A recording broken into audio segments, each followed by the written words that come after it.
biologi, fisika, antropologi dan sebagainya itu kan semuanya basisnya sekuler. Tetapi karena udah terbiasa kita menganggap itu normal. Iya, betul. Kalau kita melihat dari filosofi itu masalah. Karena dalam pandangan Islam, alam yang menjadi objek penelitian ilmiah itu tidak berdiri sendiri tanpa hubungannya dengan yang klasik. Dia harus dibaca sebagai ayat. Nah, tapi sains melarang. Darwin mengatakan haram hukumnya membawa-bawa Tuhan dalam tulisan ilmiah. Iya, bentuk dia ya, Bapak ya. Iya, dan itu diikuti oleh kita yang Muslim. Takut sekali kalau dalam biologi bicara Tuhan gitu. Apa hubungannya kan gitu. Tapi kan kalau dalam Quran, pandangan Islam, alam ini ayat Allah. Dan masa kita berhenti pada ayat? Ya mungkin dong. Tapi pembelajaran filsafat Islam itu yang kalau kita katakanlah di ranah PTKI ya, kajian teks itu perlu ya, sangat perlu ya. Gimana pandangan untuk mempelajari utuhnya filsafat itu? Jadi ada pelajaran filsafat yang memang pure ya, akademik.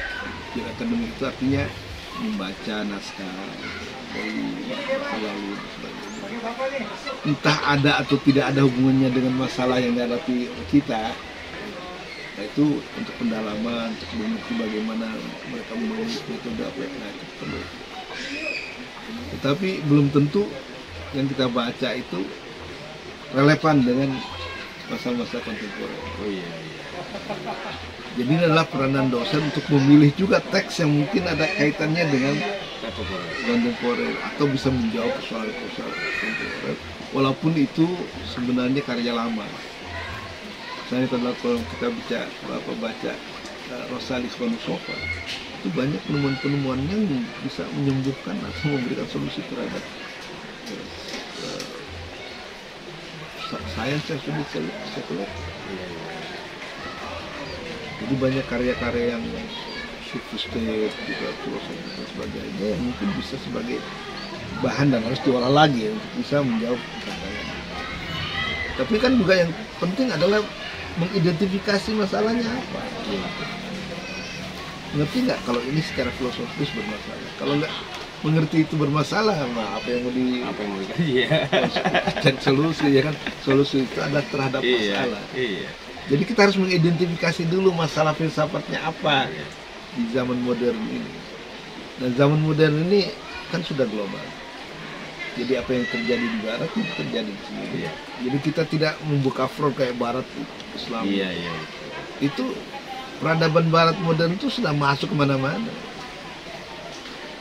Nah, khawatirnya kita terlena dan terbawa kepada kerangka pikir epistemologi sekuler. Ya, gini kalau Prof, bicara epistemologi itu ya kan, malah kita membuatkan ada wawancara tuh sama mahasiswa itu. Jadi gimana gitu? Ada nggak upgrade gitu kan? Ada nggak upgrade daripada pembelajaran filsafat itu? Ada. Seorang mahasiswa mengatakan ada. Mahasiswa itu menjawab begini, di bahagian epistemologi Islam ada Prof Mulyadi masuk ke kelas kami menawarkan konsep epistemologi Islam versi Prof Mulyadi.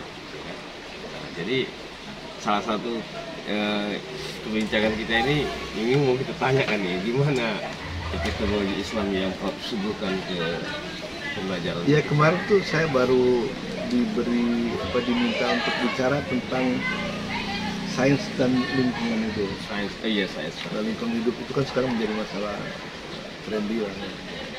Saya dulu udah tertarik terhadap lingkungan hidup tuh kira-kira akhir tahun 70-an. Itu udah saya dalami tuh masalah-masalah krisis lingkungan hidup, ekosistem dan sebagainya. Nah, apakah filsafat Islam, filsafat Islam bisa memberikan jawaban solusi terhadap masalah krisis lingkungan ini? Ternyata Ikhwanus Sofa, saya membawakan Ikhwanus Sofa. UNAS yang menyelenggarakannya itu. Dan itu adalah murid-muridnya dari pesantren seluruh Jawa dan Sumatera. Jadi ada 100 pesertanya yang kemudian melibatkan beberapa pesantren dan ekosis. Nah, jadi saya mengatakan di sini bahwa sebenarnya dalam Islam alam itu bukan sesuatu yang mati. Alam itu adalah disebutnya living universe. Apa yang dimaksud hidup? Ya hidup, dia mengerti. Istilahnya dia bisa mencinta dan bisa juga dicinta. Kalau kita mencintai alam, dia akan mencintai kita. Kalau kita memusuhi alam, alam juga bisa musuh kita. Banyak bencana-bencana ya karena lakukan manusia. Kalau di barat kan nggak jadi masalah. Alam itu benda mati mau diapain. Nah, tapi kalau dalam Islam itu alam itu hidup. Penjelasan filosofisnya itu diberikan oleh Ikhwanus Sofa. Dia mengatakan bahwa sebenarnya manusia itu disebut al-alam as-saghir, mikrokosmos, alam kecil. Tapi alam itu tidak mereka sebut makrokosmos, tidak. Alam mereka sebut al-insanul kabir, manusia agung. Jadi sementara manusia adalah alam kecil, alam adalah manusia besar. Kenapa disebut manusia besar atau manusia agung? Karena sebagaimana manusia, dia punya akal universal, akal. Dia juga punya jiwa universal, yang namanya al-akal, an-nafs al-kuliyah. Nah, kemudian dari jiwa alam ini yang disebut nafsu kuliah ini atau jiwa universal ini, itu kemudian tersebarlah jiwa-jiwa partikular. Batu-batuan ada jiwanya, tumbuhan ada jiwanya, hewan ada jiwanya, manusia ada jiwanya. Sehingga dengan adanya jiwa ini, maka benda-benda itu hidup. Jangan dikira bahwa batu itu nggak hidup. Tapi dia mempunyai jiwa yang terbatas kapasitasnya, ya kan, nggak bisa makan, nggak bisa tumbuh, nggak bisa beranak. Tapi bahwa di dalam dirinya ada gerakan. Memang batu-batu permata itu langsung permata. Iya betul. Itu berproses lama itu, puluhan tahun, ratusan tahun. Tapi ada perubahan ya. Ada. Dan perubahan itu menuju ke yang lebih baik. Itu ada transformasi. Dan transformasi itu nggak bisa dilakukan oleh makhluk mati. Nggak bisa, mesti ada. Contoh konkretnya adalah atom. Kalau segala sesuatu termasuk batu terdiri dari atom, atom itu nggak diam, ya kan? Atom itu kan ada orbit, ada inti. Intinya adalah proton dan neutron, dan orbitnya adalah elektron. Elektron itu terus berputar. Dan tahu berapa cepat putarannya itu? 1200 km per detik. Ya, per jam aja 120 namanya. Ini bukan 120, 1200 km per detik. Dan satu atom kadang-kadang memiliki sampai 8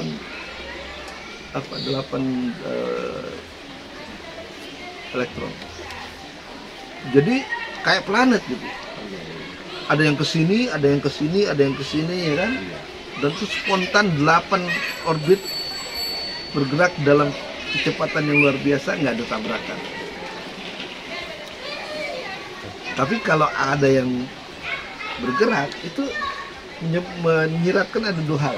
Satu yang menggerakkan, dan dua yang digerakkan. Selalu begitu. Dan yang menggerakkan mungkin tidak terlihat. Yang digerakkan mungkin terlihat. Tetapi yang terlihat tidak mungkin bergerak kalau tidak ada yang menggerakkan. Itulah yang disebut jiwa. Nafsu ma'adaniyah, jiwa benar ada. Jadi jangan dibilang bahwa batu-batu itu mati. Walaupun dalam klasifikasi modern ya ada benda mati inorganik namanya kan, organik gitu kan. Tapi sebenarnya kalau sebenarnya itu bahwa batu itu juga hidup. Dan batu hidup itu bagian daripada kehidupan jiwa universal yang mengatur alam. Alam kalau tidak ada jiwa universal, mana ada bergerak. Jadi Anda lihat sendiri kan, alam selalu bergerak. Dan kata Ikhwanul Sofa, satu waktu nanti jiwa alam itu akan kembali pada Tuhan. Nah, saat itulah kemudian alam semesta kehilangan tenaganya dan ambruk. Nah, itulah kiamat kubur. Tak boleh diabaikan benda-benda hidup yang gitu ya, Bro. Implikasinya adalah bahwa kita harus memperlakukan alam sebagai sesuatu yang hidup, sesuatu yang punya perasaan. Harus dihormati, harus disayangi. Kita sebagai khalifah diberi hak untuk mengelola. Tapi mengelola bukan eksploitasi. Mengelola adalah memelihara juga. Ya, kita ambil manfaatnya, tapi juga jangan dirusak. Ini 50 SKS ini. Ilmunya 50 SKS. Ya kan? Nah, kalau kita cintai alam ini, lihatlah seperti taman ini kan indah ya. Dulu ini semak belukar. Oh ini. Oh iya. Nah, kemudian ada pak ngeri, ada ular dan sebagainya. Tapi kan manusia punya akal, punya bisa desain sendiri. Oh, Pak desain sendiri. Ini paut enggak? Hah? Paut ya? Bukan. Ini di luar kompleks, tapi batasnya di luar. Oh, ini di luar kompleks ini. Jadi milik pribadi. Oh, milik paut kan milik itu, milik rumahan. Kemudian satu lagi kan Pak, saya penasaran tuh. Nah, sebentar ya. Jadi kerusakan lingkungan itu adalah karena mindset kita mengatakan bahwa alam itu inorganik, tidak itu. Jadi boleh di semena-mena kita lakukan, ya, bisa dieksploitasi semaunya, mau dibanting, mau dihancurkan. Toh nggak punya jiwa, toh nggak punya perasaan. Jadi, nah itu dari situ awalnya. Tapi kalau kita melihat alam sebagai yang hidup, ya nggak mungkinlah kita melakukan kucing misalnya sama dengan melakukan yang apa namanya bangkai atau apa ya. Ada unsur kehidupan masalahnya. Nah kalau itu dipakai sebagai mindset kita, maka insya Allah ya, kita juga akan ramah terhadap lingkungan. Itu awal daripada solusi terhadap krisis ini. Itu yang ditawarkan filsafat Islam ya? Iya, dan itu pun juga tidak cukup itu. Bahwa sebenarnya di atas itu ada makhluk-makhluk spiritual lah. Jadi alam ini dikelola oleh makhluk spiritual. Kalau Ikhwanul Sofa menyebutnya jiwa universal, tapi ada juga yang menyebutnya itu dengan istilah tabiat. Tabiat itu biasanya kita sebut apa? Terjemahkan apa tabiat? Alam ya. Tapi sebenarnya alam itu, tabiat itu alam bukan dalam arti ini, tapi tabiat itu adalah hukumnya mengatur alam.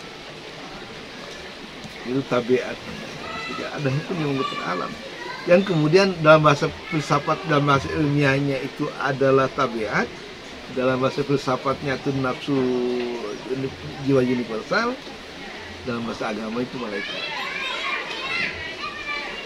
Jadi kita melihat bahwa alam ini itu mengandung unsur-unsur spiritual, imaterial, itu malaikat, dan tentu saja Tuhan. Ya. Karena alam ini ciptaan Tuhan, tapi mungkin Tuhan tidak secara langsung ya. Ya, dia mendelegasikan tentunya ke malaikat, atau malaikat itu disebut cahaya. Suarawardi menyebut sekelompok malaikat yang disebut Al-Anwar Al-Mudabbir. Jadi cahaya-cahaya yang nomene, jadi manajer lah untuk cahaya yang mudabbiro, jadi cahaya-cahaya yang mengatur alam gitu, yang mengelola alam. Jadi ada yang ditugaskan untuk mengatur planet, tumbuhan, hewan, manusia dan sebagainya gitu. Jadi dalam alam terlibat unsur-unsur yang spiritual, yang apa namanya sakral, sehingga kita harus melihat alam ini sebagai sesuatu yang perlu dihormati. Alam tidak sakral pada dirinya, dia menjadi sakral karena dia adalah ciptaan Tuhan. Tuhanlah yang sakral. Kalau alam tidak dikaitkan dengan Tuhan, maka dia menjadi propan. Hanya ketika kita mengkaitkan alam dengan Tuhan, maka dia akan menjadi suci. Quran apa bedanya coba dengan ini? Ya, nggak ada bedanya. Kalau kita menghayatinya bahwa Quran sama dengan buku-buku biasa. Tapi kalau kita hayati bahwa Quran adalah surat dari Sang Kekasih. Iya, iya. Kalau kita mau sia-siakan tuh. Iya, iya. Enggak ya? Minimalnya disimpan dengan baik ya, Bu. Kalau kita ada cinta pada pengarangnya, lain lagi. Lain lagi ya, iya. Ya. Iya. Misalnya ada yang mencintai apa namanya saya, dan buku ini akan dicintai juga, Iya, kan? betul. Karena ini adalah seolah-olah mewakili. Jadi kalau kita cinta Tuhan, kita pasti cinta apa yang apa namanya diciptakannya. Nah, jadi kecintaan itulah yang kemudian menyebabkan kita akan menganggap Quran berbeda dengan buku-buku yang lain. Dan seperti baca surat Sang Kekasih katanya, nggak pernah bosan kan? Lihat pagar rumahnya senang ya, Bu. Dan setiap kali membaca mesti ada inspirasi-inspirasi baru. Itulah yang dilakukan oleh para sufi, bukan kita ini kan. Kalau sufi membaca Quran itu seperti mendapatkan wahyu-wahyu baru, sehingga Quran itu akan berbeda. Tapi kesucian Al-Quran, kesucian Baitullah, kesucian Aras itu adalah karena tidak bisa dipahami kecuali kalau ada cinta. Kalau kita cinta pada seseorang, pagernya Melihat pagernya aja udah senang. nah itu dia ya kan. Nah, belum lagi jumpa sama orang yang lihat pagernya udah senang. Iya. Misalnya kita biasa jadi di halte bis ya kan. Kalau sendirian aja nggak apa-apa, ada apa-apa gitu. Kalau dengan si dia, halte bis. Senang kan. Nah itulah yang disebut kesucian tuh kayak gitu. Jadi sebenarnya kita berkunjung ke Ka'bah itu bukan berkunjung ke rumahnya kan? Iya, iya. Harusnya berkunjung ke yang milik rumahnya ya kan? Masa jauh-jauh datang hanya menemukan rumah ya?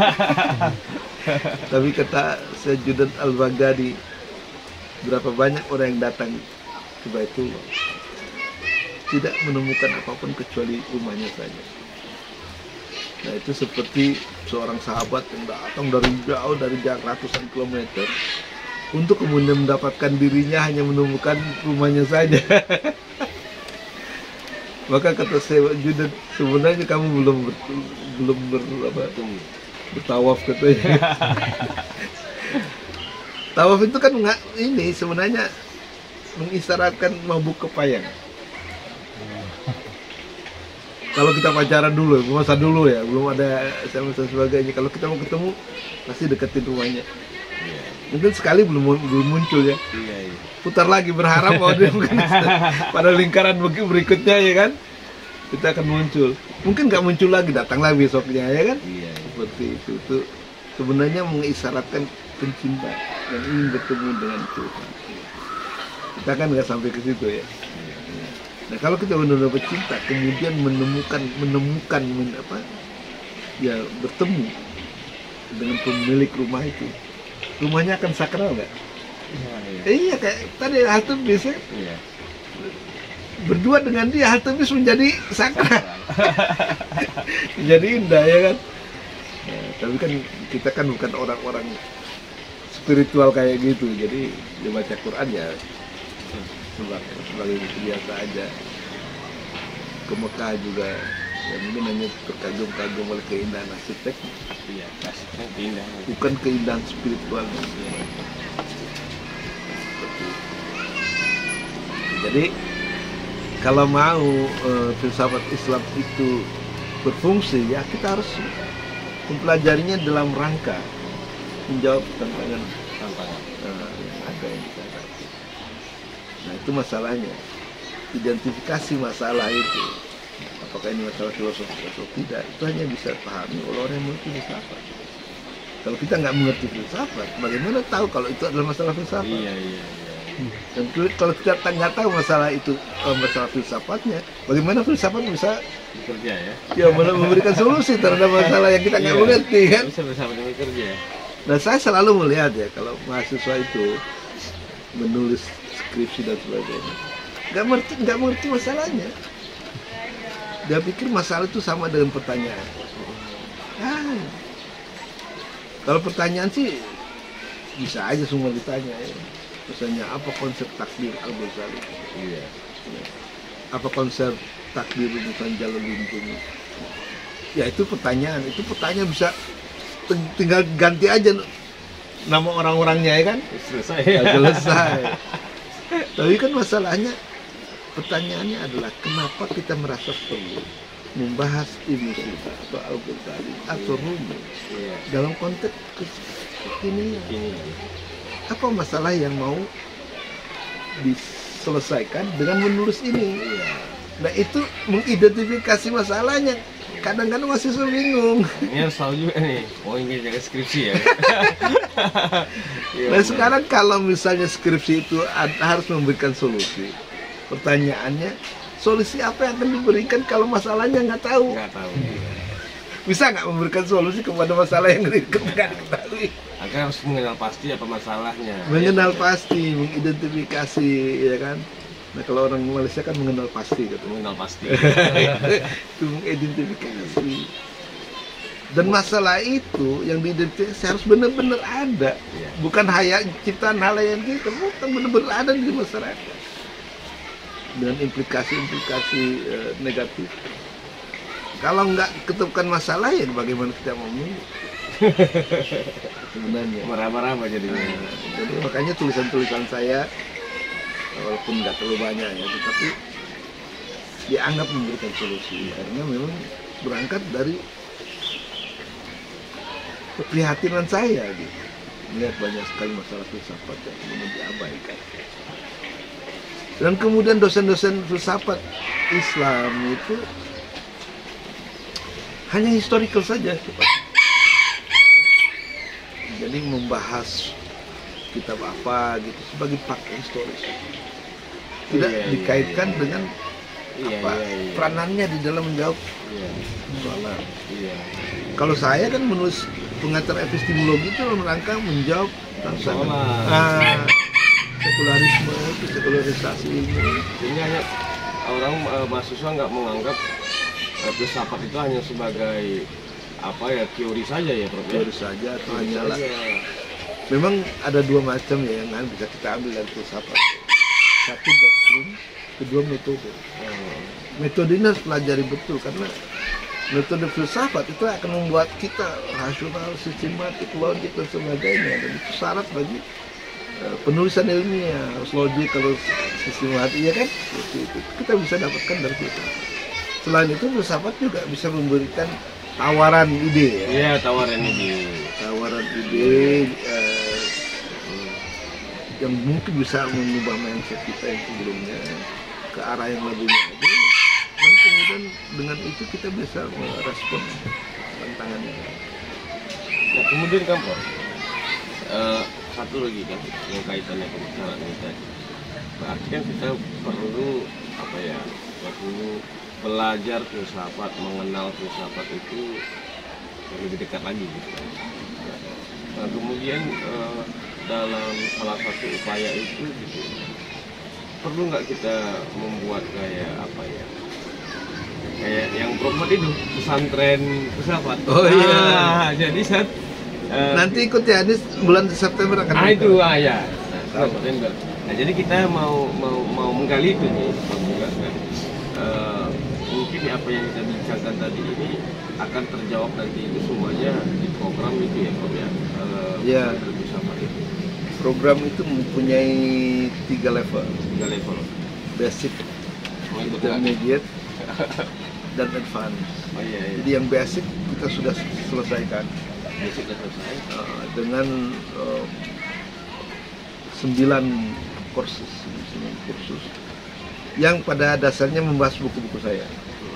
Itu sebagai pijakan dasar bisa memahami diskusi-diskusi filsafat berikut. Level intermediate yang mungkin akan kita mulai ini bulan September itu akan membahas pemikiran dan hidup dan pemikiran atau karya daripada tokoh 2 sufi, 2 filosof, 2 saintis. Oh iya. 6 tokoh ya 6 tokoh, tapi akan dibagi 2, intermediate A satu toko jadi 3. Intermediate B satu toko jadi 3. Jadi semua 6. Itu akan selesai intermediate dengan 2 semester barangkali. Atau mungkin lebih ya, karena ya tidak mungkin dalam 2 semester mungkin saya. Itu toko, jadi ada 6 toko yang akan kita sajikan, 2 filosof, 2 sufi, 2 saintis. Boleh kasih bocorannya loh, siapa tokohnya? Bisa. Saya lupa sih, tapi udah ada di dalam programnya. Jadi kita sudah memprogram 34 mata kuliah dan sudah ada silabus. Jadi satu mata kuliah 10 topik, jadi 34 mata kuliah itu kan 340. Itu akan selesai dalam waktu 11 semester. 11 semester, 1 semester berapa lama? Lama kuliah juga? Dia hanya 3 mata kuliah, kita sampaikan 1 di hari Jumat, 2 di hari Sabtu. Selama 10 kali. 10 kali itu ya. 10 kali itu dikatakan 1 semester. Ya. Itu nanti dibuat melalui apa, Prof? Melalui di kelas online atau gimana? Online. Karena pesertanya ya dari seluruh ini, bahkan dari luar negeri.